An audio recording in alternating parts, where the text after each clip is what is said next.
my little Luxes. Welcome back to another Luxy Charms, and I'm your host, Charcy Lux. And today we are not doing any of my series, but it's in relation to my series for the Masters of Horror, I should say, because recently on one of the episodes I had covered Tobe Hooper. So I had just got done doing the Texas Chainsaw Massacre. So, kind of going along the same lines, I just got done doing a Dario Argento film for Masters of Horror. So, today I'm going to cover one of his films. Not to be confused that he didn't direct this film, even though there's been a lot of confusion that a lot of people assume that he directed this film. He was an assistant director, though. I guess he had his hands in helping with directing it. But anyway, I should get on with the point. Get on with it. Apparently, that's going to be a thing from now on. I don't know. No, God! But today, I am doing a movie review on the 1985 film Demons, or better known as Demone. Such a fun word to say. Demone. Demone. But anyway, we're going to be calling it Demons today. But Dario Argento, like I said, he was kind of a co-director, assistant director on this film. But the actual director of this film is Lamberto Bava. But since this is an Italian film, apparently over in Italy, it is common knowledge that all the directors, writers, everybody in the movie business over there just kind of collectively get together, talk about their projects, all kind of throw in their 2 cents. Even if they brought up just a scene for the film, kind of get a little bit of a credit. But anyway, I'm getting off topic. Not that I ever go off topic, ever on this channel whatsoever. I don't know what you're laughing for. Like, what? Okay, I get it already. I go off on tangents all the time. But isn't that the point to movie reviews? Is to talk about these things that we're invested in. And okay, yes, everybody has a different way of how they do reviews. Some people will talk about movies they love. Some people will talk about movies they hate. I usually talk about films I love and things I'm invested in. Anyway, on topic. Yes, get over there! I'm trying. Please let me get to the point. Anyway, we're doing a movie review on Demons 1985. The director is Lamberto Bava. But why this is in relation with Dario Argento? Yes, I stated that he helped with the directing in this because he's friends with Lamberto Bava. In fact, Bava was very inspired by Dario Argento, and they became good friends at one point in time and were doing this film together. Dario Argento is included for the idea of one of the writers, but he hated doing screenplays, he hated plotline, so his direction in the film was more talking about the fact of censorship at the time. So the heavy metal music, the punk rockers, the world that was doing the censorship on that was Dario Argento's tribute for the writing on this film. So who actually was the writer for this film? Dardano Sacchetti technically is the one who came up with the plot line for this film. Now, Lamberto Bava, he came up with the grotesque demons, the special effects, but all in all, there was a lot of people who had their hands in this film, including Franco Ferrini, which is an odd one to have thrown in there. Like I said, they all apparently would sit together at a table for dinner, lunch, maybe even at the bar, talking about these ideas. So they all kind of would just get credit. But anyway, let's get on to the point and let's talk about Demons 1985. So, going to start off with a very strong spoiler alert.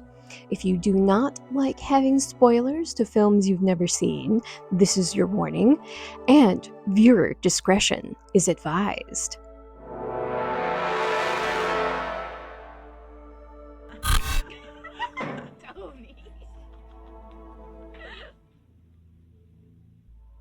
This film opens up with a college student by the name of Cheryl, and she's on the subway because she's traveling to get to her music class. But on her way to class, she is stopped by a strange masked man who hands her an invitation to a mysterious movie theater.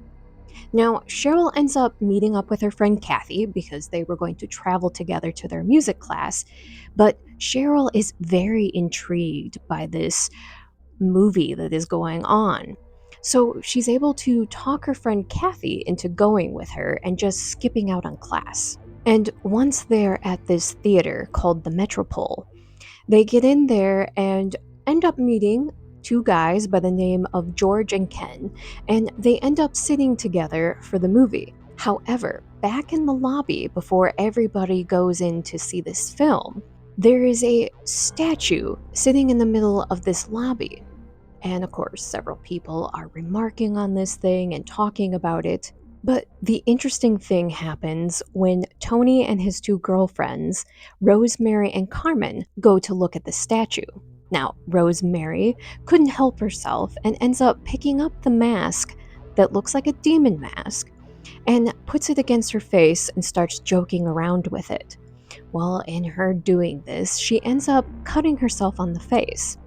So Tony makes the remark that that's what she gets for messing around with things and to put it back. So after this, all of them collectively go into the movie theater, and while watching the movie, they can see that there are four college students who are traveling to this old broken down castle, which is supposedly the final resting place to Nostradamus. When they get to the grave, they dig it up and they end up finding a demon mask, surprisingly very familiar to the one that was in the lobby before. One of the males of the group takes this mask and puts it on, and he just so happens to cut his face very similar to what Rosemary did earlier. In fact, while this is going on, Rosemary's cut begins to bleed again. So she gets up and heads for the bathroom to see if she can get it to stop bleeding. Her friend Carmen makes the remark that what was happening with Rosemary, that there was strange similarities happening to the character Jerry in the film. But Tony just brushes this statement off. However, while Rosemary is in the bathroom, she begins to start transforming into a demon. And the exact same thing is happening on the film. The character Jerry transforms into a demon at the exact same time. He will spread pestilence and contaminate the world. And he starts attacking his friends on the film. Her transformation reflects the transformation that is going on in the movie. So now everything begins to start mirroring what is going on in this film. So Carmen gets up to go and check on her friend since she hasn't come back. And while she is in the bathroom, she is getting attacked by her friend, who, of course, is now a demon, not her friend. And wouldn't you know, like I said, things are being mirrored. So while she's being attacked, you have Jerry's character attacking his friends on the movie. So then a demonic Carmen and Rosemary start attacking the rest of the audience members. And slowly but surely, everybody who is attacked by these demons start transforming and turning into demons themselves. So the rest of the people at the theater who haven't been turned into demons yet, of course, try to make their way to escape through the theater exits.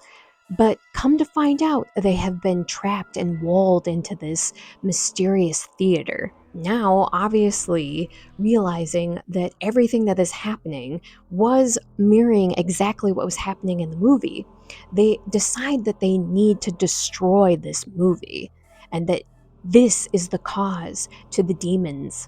So they head to the projection booth, where they discover that nobody is even there manning the film. So they proceed to smash up the projectors, and they completely tear up and destroy the film. But this doesn't stop anything. So come to find out, it wasn't the film that was causing the demons, and they start to believe that maybe it's the theater that is causing this. So the group, not being able to stop anything from happening, not able to escape, barricade themselves up on the balcony, hoping that this keeps them safe from the demons. Meanwhile, outside of the theater, we are introduced to 4 punks who end up getting caught by the police and are running from them.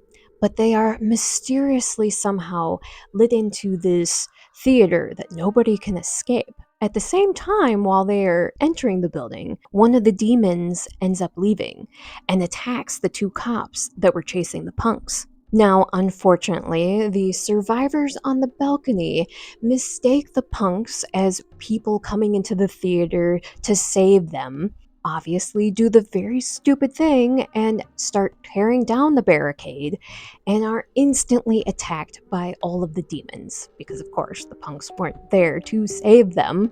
They were getting killed off themselves and turned into demons.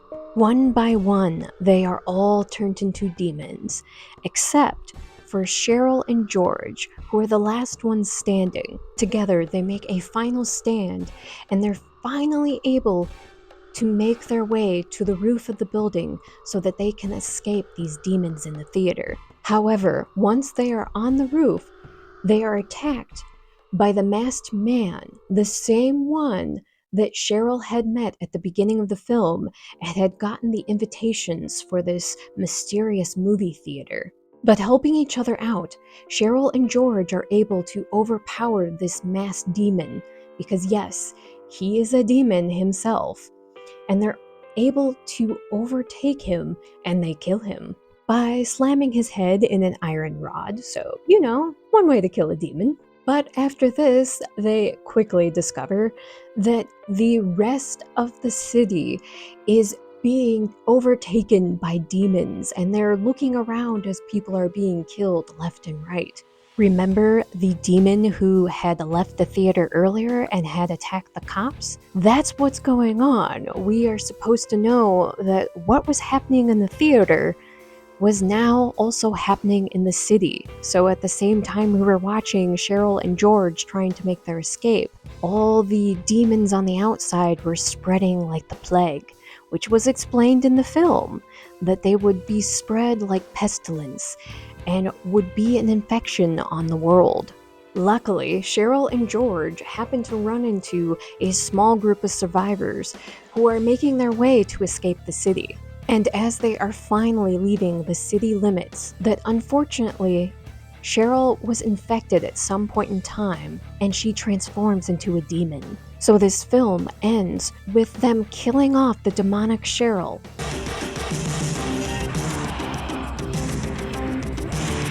And George sadly looks back at the fallen corpse of her in the road as they are driving away.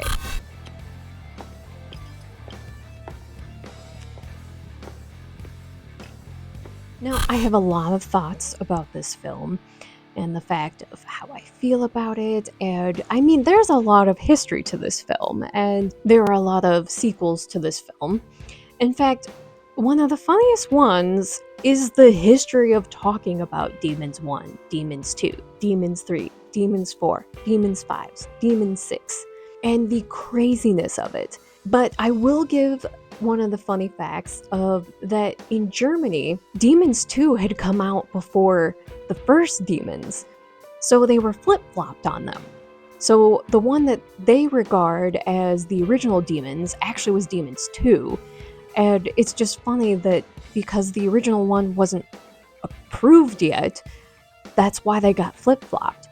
So that one's a weird history, and all of them kind of have that weird history of the order of the films. In fact, some of them who were originally supposed to be Demons 3, the name was changed and became The Church, and you had other ones that weren't even supposed to be a part of it, but because of Demons 3 getting changed to The Church, then you have Argento coming in and saying, okay, then my movie The Ogre is now Demons 3 The Ogre, even though it had nothing to do with demons. Okay, apparently I talked about this a little bit more than I thought, but anyway, you get the idea. This is the pattern of what ends up happening with the craziness of the Demons films.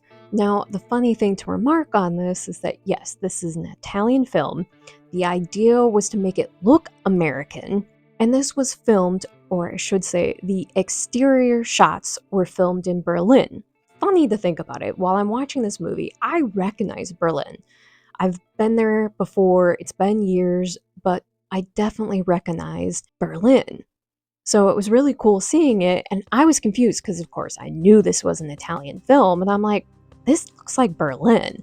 And that's exactly where the Metropole was filmed at. The exterior shots, I should say. Otherwise, the interior shots were done in Rome, and they were filmed at the Di Polis Studios. And as always, I apologize if I'm butchering any of these names because I'm not good with names in general, and then you start giving different languages. I'm gonna butcher them, so I apologize. If I'm smart, I like to think I'm smart, I will be putting the names in type here so that reference is there for you as well. And speaking of the Metropole, the exterior building that was used for the movie theater, it really was the Metropole in Berlin.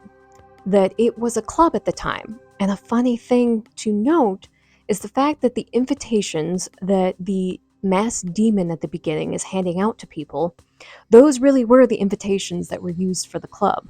So they were just on hand and they just used it for the movie as well. And of all the films he's directed, Lamberto Bava says that this is his favorite one. And another funny tie-in to kind of put in, that Dario Argento's daughter, not to be confused with his other daughter, who is a famous actress, Asia Argento, but his older daughter, Fiore Argento, is the character Hannah in the film. Now, apparently she hated the filming process of this. She didn't like it at all. So it makes sense why she didn't really continue acting, and she kind of became more behind the scenes and was doing costume design. In fact, she's in fashion too, as far as I know. All of the writers and directors make the remark that the blind man going to the movies was kind of an inside joke to them, and it was supposed to be an ironic joke. But the biggest inside joke is the fact that this movie is a parody on itself, because it's a movie within a movie. And how to explain it the best way is the fact that you have the core survivor group who had decided, because of the movie that they were watching was mirroring everything that was happening to them, the movie was the cause of the demons, so they destroyed the movie. But the inside joke was the fact that if they had continued to watch the film, it would have addressed and told them how to defeat the demons, and it would have told them how to survive in the situation. But they destroyed the film, so they had no clue of what to do. But the other parallel to this whole thing with the film within a film is the masked demon. He is also the character in the film, Jerry. Jerry's the one that put on the demon mask and cut his face and gets transformed into the demon. We might actually have been shown Jerry's transformation story of how he even came to be. Not only are we maybe supposed to be told how to destroy the demons, we're being shown the origin story of how the demon even came to be, and the masked demon is the reason why all this is happening in the first place. So, a movie within a movie, and quite the parody in itself. The scene with the punks, which is Dario Argento's influence into the film, because of the fact that so many people were trying to censor metal music and censoring the punk attitude and everything because it was the devil work and that it was just evil. That scene was such a controversy, especially the scene when the drugs that they were using was spilled all over in the vehicle and it got all over the punk Nina. There is a scene where one of the other punks is cleaning it off of her with a razor blade. That scene for the longest time was censored, And we're not entirely sure what exactly it was, if it was the razor, if it was the razor cutting Nina, her showing her breast, her being covered in drugs. But that scene was censored for years, and it wasn't until the year 2000 that it started actually being released on film, and it wasn't censored anymore. So it's ironic in that sense that here you have Dario Argento pushing this as a scene because of the censorship that was going on, and that scene gets censored. So he was 100% correct in the fact that it was going to get censored. At least now we can watch it. I mean, I just got done watching the film, and there it was. It's not censored anymore. Now, the last thing that I want to note, this is a personal opinion of me, because in my research, I couldn't find anyone addressing this. I don't know, maybe there could be an article out there with somebody else with the same feelings as me, but in my opinion, I feel like Night of the Demons, which came out in 1988, is loosely based off of this film. Maybe not directly parallel, and because nowhere does it say that it's inspired by it, nowhere does it say that it's based off of it, but there are a lot of similarities that I've noticed, especially when it came to the demons and how they infect people. But through a scratch, through a bite, or if someone's killed, they are transformed into a demon. And it's spread as if it's like a disease, pestilence, an infection. So I feel like there was inspiration. And the other reason why, because I was already feeling that way, and the aha moment was with Nina, when she goes into that back room and in front of a mirror gets out her red lipstick and starts putting it on. Where else have we seen that? Maybe possibly Suzanne's character in Night of the Demons? And of course, that lipstick scene also carries into the fact for the remake as well for Night of the Demons. There's the lipstick scene. So there are parallels. You can't tell me that there isn't inspiration there, because Demons came out in 1985 and Night of the Demons came out in 1988. Now, if by some chance that there is no reference, if there's no inspiration there, what a weird parallel coincidence that ended up happening. But yeah, I wanted to bring that up because I just kept thinking while watching it. I'm like, did this film inspire Night of the Demons? But I couldn't find anything in my research about it. So let me know what your feelings and thoughts are on that, and if you can kind of see the references as well. And like I said, especially with that lipstick scene, it's like, interesting. But anyway, I have clearly talked long enough about this film. You know, that's gonna get old really, really fast. I like to chat about things I enjoy. In fact, I like to talk about things I dislike too. Just watch my movie review in Alice in Murderland. I didn't like that film, and I could talk about that one as well. So, we're equal opportunity here. But anyway, thank you so much for joining me here on another Luxy Charms. And please let me know, what do you think of this film? Do you enjoy it? Do you dislike it? You know, I really didn't go into like my personal feelings on this. Wow, I didn't have it in my notes, so it went pew. I should put in my notes a little reference here saying, hey, talk about if you like this movie or not. This is how an ADHD brain works. But anyway, I really like this movie. I enjoy it a lot. It's one of those where I just love the history when it comes to the films. Is this one off the walls, batshit crazy with no plot? And it flat out even admits to the fact that they had to bring in Dardano Sacchetti to help with the storyline so that it had some plot. Because otherwise, with Lamberto, Bava, and Dario Argento, it was just not going to have a plot whatsoever. So what little plot there was because of Sacchetti. But this movie is still enjoyable. It's got a lot of action. It's got amazing effects.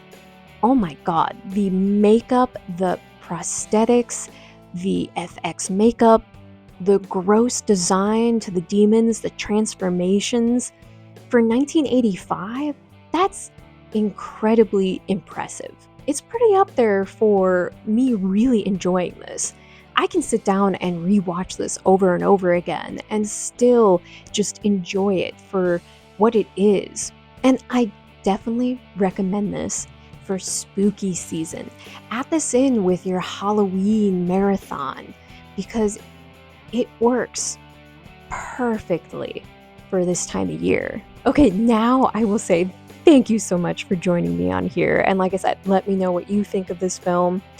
And if you'd like to follow me on my other social medias, I'll have a link in the description down below. And remember, I am the afterlife of the party, but I would love for you to join me in the afterlife of the party.